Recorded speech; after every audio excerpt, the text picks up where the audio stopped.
Notre premier intervenant, c'est pas n'importe qui. C'est Patrick Collignon, notre ami Patrick, qui est romancier. Il a écrit à ce jour 2 romans, Polmar et Semeur de cœur, et un autre qui est en cours. Et c'est aussi l'initiateur du magnifique mouvement des Semeurs de cœur qui mettent 1 milligramme d'amour en plus dans leur vie, dans la vie des autres également. Et c'est aussi notre yogi belge bien aimé.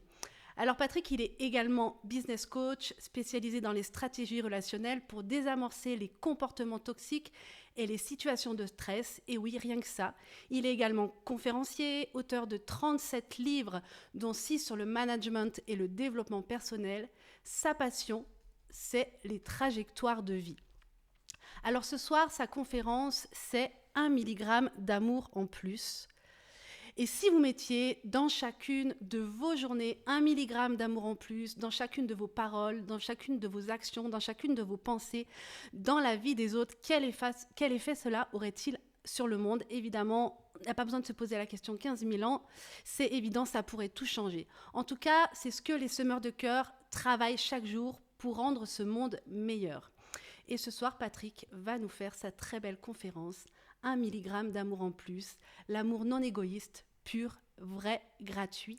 Soyez les bienvenus. Patrick, c'est à toi. Bonsoir à tous, bonsoir à toutes. Je me réjouis de votre présence et d'avoir l'opportunité, grâce à ce magnifique petit mouvement lancé par Jean-Luc de Wachter et Claire Thomas, de parler d'amour avec vous ce soir. Alors, comme dit toujours Jean-Luc, ce qui est au point de départ sera à l'arrivée. Alors, quand on start with love, eh bien, a priori, on va end with love. Mais pour aller où? En coaching, on sait très bien que si aucun objectif n'est fixé, eh bien, aucune motivation n'est disponible. Et si l'objectif est flou, ou pas assez défini, il n'a pas de pouvoir d'attraction suffisant pour faire bouger les personnes. Donc, dès le starter, il est intéressant d'avoir une vision de là où on souhaite aller. Quel serait pour vous un bel objectif par rapport à l'amour? Quelque chose qui vous motive, quelque chose qui vous bouge, qui vous stimule. Est-ce que vous souhaitez en recevoir plus ou en donner plus? Est-ce que vous souhaitez en vivre davantage ou en voir davantage autour de vous? Est-ce que vous souhaitez vous sentir aimé ou aimé? Dans quelles conditions? Sous quelles conditions? Je vous laisse réfléchir quelques instants pour répondre à cette question. Quel est, par rapport à l'amour, votre vœu le plus cher? Je vous laisse prendre note en espérant que vous ayez un crayon et une feuille de papier. Il ne faudra pas tout un bloc, hein. Une feuille suffit. Partez de l'idée que le premier objectif qui vous vient à l'esprit est le bon, et notez-le. Alors, dans tous les concours de Miss, il y en a toujours une, au moins, qui explique que son vœu le plus cher, c'est la paix dans le monde. Alors c'est devenu un peu tarte à la crème, et en même temps, ce serait difficile de leur donner tort, non? À moins bien sûr que vous n'ayez envie de plus de violence, de guerre ou d'agressivité dans ce monde, mais j'imagine que c'est pas le cas. Moi, mon vœu le plus cher, c'est qu'une vague de paix et d'amour submerge le monde. Pour ça, j'ai une question pour vous, mais d'abord, relisez votre objectif, ok? Et puis la question va être en parallèle de cet objectif. La voici. Et si nous mettions 1 milligramme d'amour en plus dans chacune de nos vies et dans la vie des personnes qui nous entourent? Quel effet cela aurait-il sur le monde? Rien de négatif, hein, a priori. Alors je sais pas pour vous, mais lorsque je pose mon regard sur ce monde, après ce que nous avons traversé ces dernières années, je ne peux que constater une forme de dislocation de notre tissu social. Alors c'est pas tout récent, hein. Depuis 2 générations on nous fait le coup, depuis deux générations nous nous sommes éloignés de nos racines, nous avons perdu le sens du lien, nous sommes maintenus dans une forme d'inquiétude. Perso, je suis né en 71 avec la crise, vous voyez, la crise pétrolière, et en gros, j'en entends parler depuis que je suis tout petit, donc en fait la crise c'est ma vie, j'ai une vie de crise, vous imaginez le truc? Et ça s'accélère au fil du temps, hein. Chaque trimestre on est soumis à une anxiété nouvelle. L'imagination ne manque pas à ceux qui nourrissent notre peur. Mais nous aussi, nous avons de l'imagination. Nous pouvons imaginer un monde différent, plus humain, plus lumineux et plus paisible. C'est l'objectif.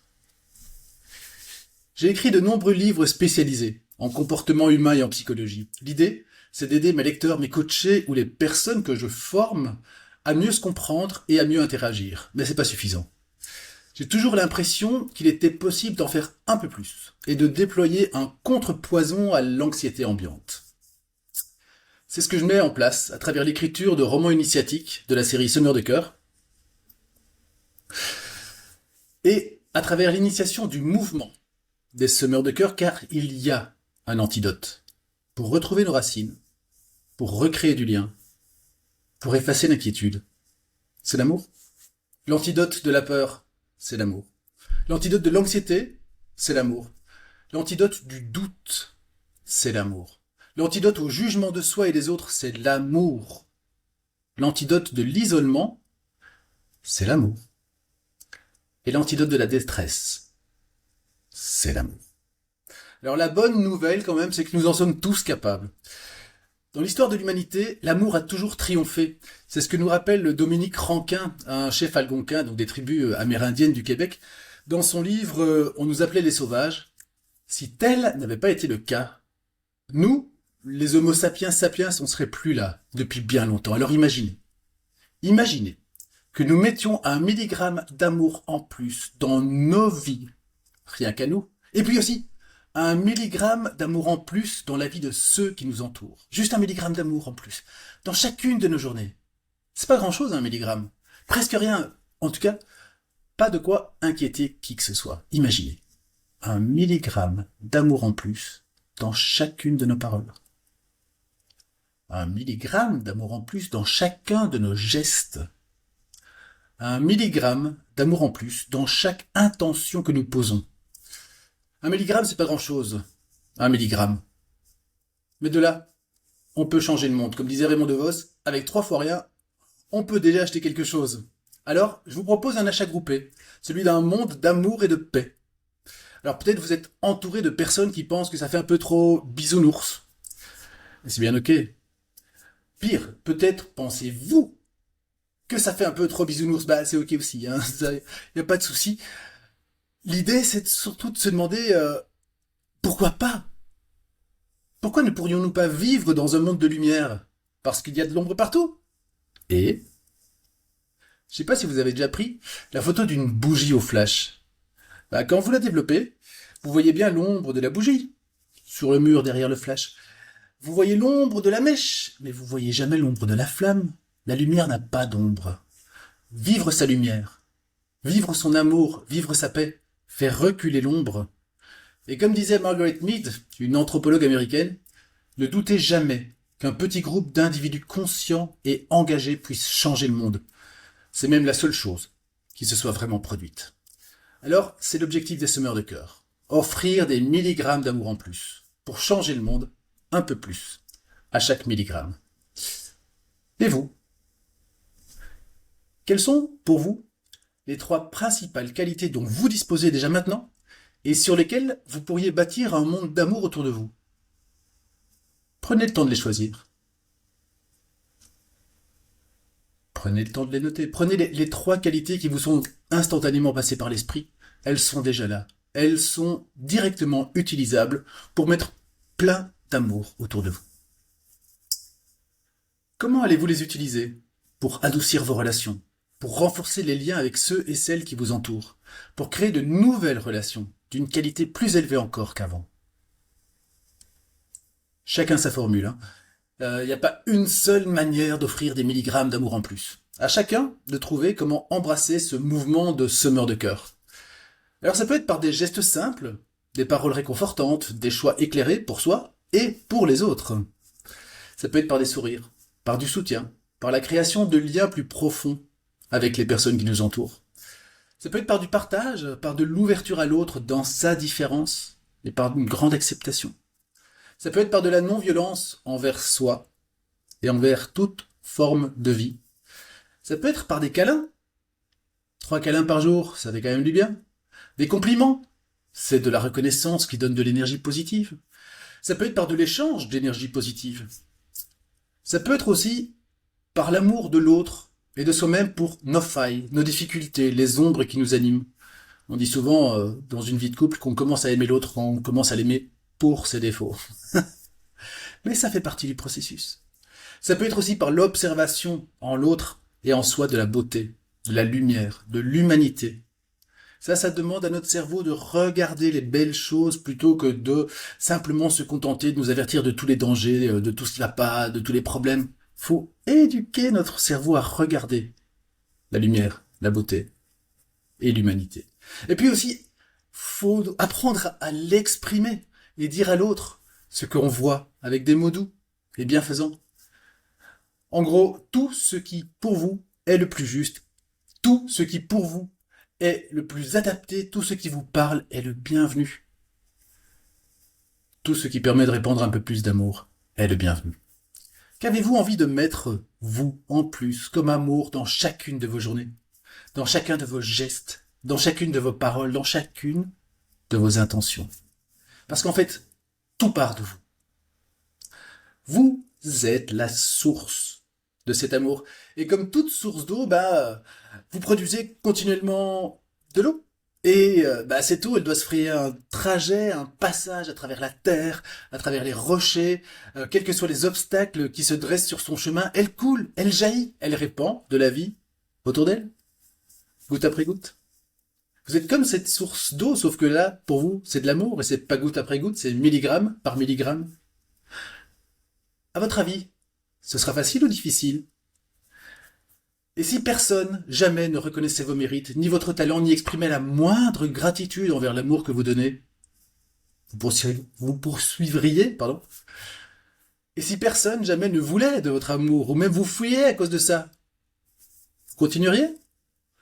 Et si votre pire ennemi se trouvait là, devant vous, est-ce que vous arrêteriez de produire de l'amour?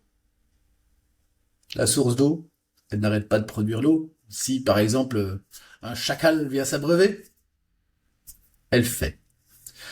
Ce soir, j'ai envie de vous parler et de partager avec vous le secret de la source de l'amour.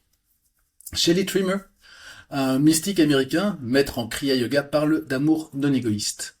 Vous savez, c'est celui que ressent une femme envers le nourrisson qu'elle a désiré et qu'elle a mis au monde. Ou bien celui d'un homme, celui qu'il ressent sur le champ de bataille quand il est prêt à donner sa vie pour sauver son compagnon d'armes. Et j'espère que vous avez bien vu la différence entre ce que la femme peut ressentir et ce que l'homme peut ressentir, parce que ça fait clairement partie à la fois de la difficulté et à la fois de la solution. Mais donc, cet amour non égoïste, il est vrai, pur, gratuit. Il n'attend rien en retour, même pas un merci, pas même un signe de reconnaissance. Et cet amour embellit l'autre en nous embellissant nous-mêmes, juste pour le plaisir de le laisser couler dans nos cœurs, juste pour le plaisir de répandre de la vie autour de nous comme cette source d'eau, juste pour le plaisir de diffuser de l'amour non égoïste. Alors évidemment, il y a un travail à faire, sinon ce serait pas drôle. Pour y parvenir, il importe de s'aimer soi-même sans la moindre condition. Pour paraphraser Jean-Luc donc, ce qui est au point de départ sera à l'arrivée. Une source d'amour sans condition crée de l'amour sans condition. Une source d'amour non égoïste crée de l'amour non égoïste. Alors, il faut apprendre à s'aimer et aider l'autre à apprendre à s'aimer, quelles que soient ses conditions de vie, quel que soit son passé, quels que soient ses espoirs. Peut-être cela demande-t-il une transformation de votre regard, de vous par rapport à vous. N'est-il pas parfois stressant de se dire qu'on s'aime et de le dire aux autres? Est-ce que c'est pas prétentieux? N'est-ce pas égoïste? N'est-ce pas mal vu? Qu'en dira-t-on? Comment serons-nous jugés? Qui suis-je pour prétendre m'aimer? Et comment nous jugerons-nous nous-mêmes? Car souvent, nous sommes dans les vies les pires juges qui soient pour nous-mêmes. Alors pour augmenter les chances de réussir sa transformation, mieux vaut rester sous le radar de son stress, en agissant paisiblement. Si on effectue un petit pas, sans pression, dans la direction de son objectif d'amour non égoïste, on ne déclenche pas de réaction de stress. Alors, on peut avancer en passant sous le radar du stress, donc en faisant pas une trop grosse différence entre l'habitude et ce qu'on met en place dès aujourd'hui. Alors il faut de la patience, certes, mais surtout avec persévérance et détermination, car le succès, il ne réside pas dans l'amplitude des pas accomplis, mais bien dans leur fréquence régulière.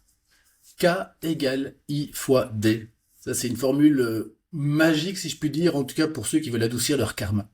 Le karma expansif, positif, qui donne de l'amour est égal à l'intensité de l'amour non égoïste, ainsi qu'à sa durée, et cela vaut pour tout. Selon la théorie de l'effet cumulé, développée par Darren Hardy, ce n'est pas une action soudaine et spectaculaire qui change l'orientation d'une vie, mais plutôt la somme des petites actions répétées tous les jours. Et puis, en le faisant avec persévérance et régularité, l'évolution est d'abord lente et en fait elle est pratiquement invisible, mais en progressant, un double effet cumulé se révèle. D'une part, la progression dans le domaine choisi s'accélère, et là ce sera donc plus d'amour non égoïste.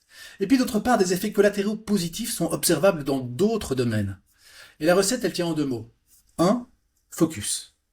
Se concentrer pour éviter de se disperser. Il est important que chacune des actions définies, chaque jour, soit directement reliée à votre choix de répandre de l'amour non égoïste. Alors vous n'êtes pas obligé d'y passer toute la journée, mais quand vous avez choisi de mettre ça dans vos vies, ça doit aller exactement dans ce sens-là. Et 2, persévérance. Ne jamais se laisser décourager ou s'impatienter face à l'insignifiance des premiers résultats obtenus. Le chemin peut paraître long, mais à l'arrivée, il y aura de l'amour forcément. Comme disait Jean-Luc. Alors, est-ce que moi j'y suis arrivé? Vous demandez-vous peut-être? Ah bien, non, pas encore. Pas encore. On arrive potentiellement jamais. Moi, j'arpente en tout cas ce chemin avec beaucoup de gratitude, avec du bonheur, avec de la sérénité, sans savoir s'il y aura en fait une arrivée, mais comme on dit parfois, everything will be okay at the end. And if it's not okay, it's not the end. Donc à la fin, tout ira bien. Et puis si ça va pas bien, c'est que c'est pas la fin. Et c'est comme ça. Donc avançons simplement, sachant que c'est aujourd'hui que nous vivons, c'est aujourd'hui que ça commence. Comme dit le vieux proverbe, le meilleur moment pour planter un arbre, c'était il y a 20 ans. Et le deuxième meilleur moment, c'est maintenant. Alors, avant de nous quitter, je vous propose un petit exercice tout simple à faire chaque matin et chaque soir, de vous à vous. Chaque matin, je vous invite à vous placer devant un miroir et à vous regarder dans les yeux. Alors pas en mode maquillage ou rasage, non, vraiment au fond des yeux. Puis à vous dire « je t'aime » et à ajouter votre prénom. Pas un surnom, pas un raccourci, votre prénom. « Je t'aime, Patrick », par exemple. Vous pouvez dire Patrick, mais ça marchera pas. On est bien d'accord que vous prenez votre prénom. Et chaque soir, je vous invite à vous placer devant un miroir et à vous regarder à nouveau dans les yeux. Et pas en mode démaquillage ou brossage de dents, non, vraiment, au fond des yeux. Puis à vous dire « merci pour cette belle journée » et à ajouter votre prénom. Pas un surnom, votre prénom, donc merci pour cette belle journée, Patrick. Même remarque. Et puis juste avant d'aller dormir, juste avant de vous coucher, prenez note des 3 mg d'amour que vous avez offert au monde aujourd'hui. Tout compte. Il n'y a pas un milligramme qui vaut plus ou moins qu'un autre. Et si vous en avez 10, prenez-en 10, mais engagez-vous à en mettre 3 par jour. 3 mg d'amour dans vos paroles, dans vos gestes, dans vos intentions, dans vos vies, dans vos actions. 3 mg. C'est 3 fois rien. Et pourtant, avec 3 fois rien, on peut s'acheter quelque chose, comme disait Raymond DeVos, et rappelez-vous, l'amour a toujours triomphé. Et je me réjouis de voir tous ces cœurs semés autour de vous prendre racine et grandir, grandir, grandir. Ah, quel bonheur. Ça va être super. Prenez soin de vous. Passez une excellente soirée avec tous mes amis et amis conférenciers, conférencières qui vont vous rejoindre et vous délivrer leur message. Je vous aime. Je m'aime. Je t'aime, Patrick. Ciao, ciao.